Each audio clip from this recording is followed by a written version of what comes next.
Amerika Ayollar Tinchlik va Bexatarlik Kengashi yaqinda Xitoy Kompartiyasining Uyg'ur ayollarga qaratgan qo'sh ziyonkashligi haqida bir tadqiqot maqolasi e'lon qilgan. Mazkur maqolada lager shoidi Tursunay Ziyoddinning guvohligiga asosan Uyg'ur ayollari uchrayotgan sistemalik bosqinchilikka uchrash, majburiy tug'mas qilish qatorliq inson qalbidan chiqqan ziyonkashliklar o'tirg'i qo'yilgan.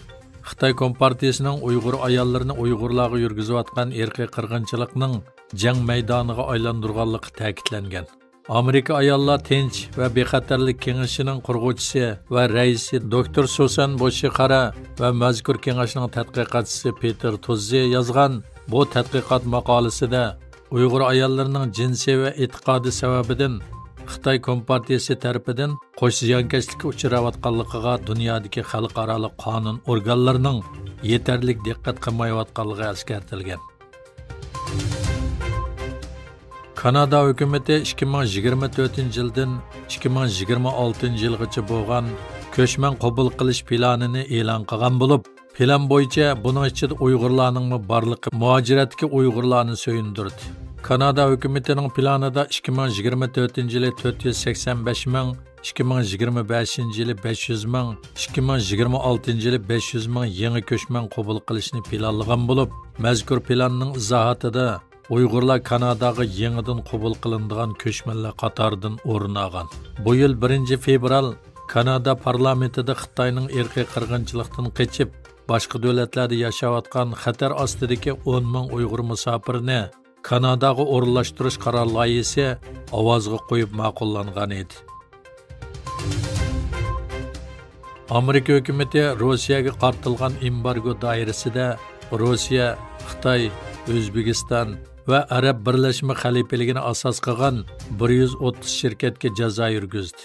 Egilinishcha, Rossiyaning Ukraina qilgan tajovuzchiligi sababli Amerikaning embargosiga uchirgan shirkatlarning buningdan qechishiga yordam bergan 12 Rus va 1 O'zbekiston shirkati embargoga uchirgan.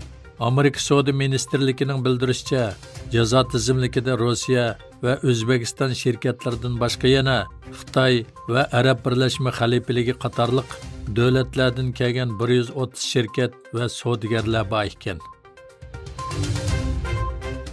Bu yil oktyabrda Xitoyning importi tuyuqsiz oshgan, ammo eksporti mo'ljaldagidan ko'p tuvanlagan.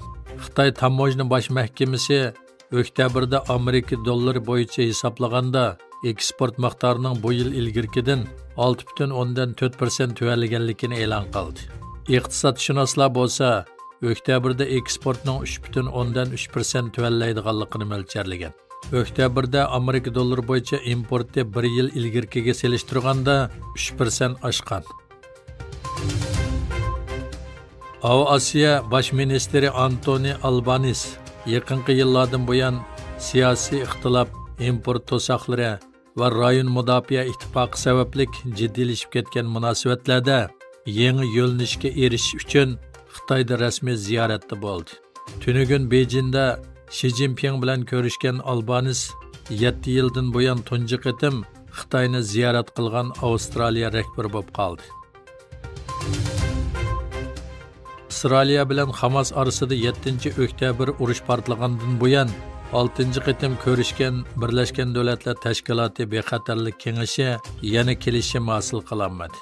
Yana bir tarafdan Birlashgan Davlatlar Tashkilotining bosh kotibi Guterres insonparvarlik urush to'xtatish chaqirig'ini qayta ta'kidlab, Birlashgan Davlatlar Tashkiloti va uning sheriklarining G'azza rayonidagi 2,700,000 kishiga yordam berish uchun 1,200,000,000 dollarlik insonparvarlik yordam faoliyatini boshlaganligini e'lon qildi.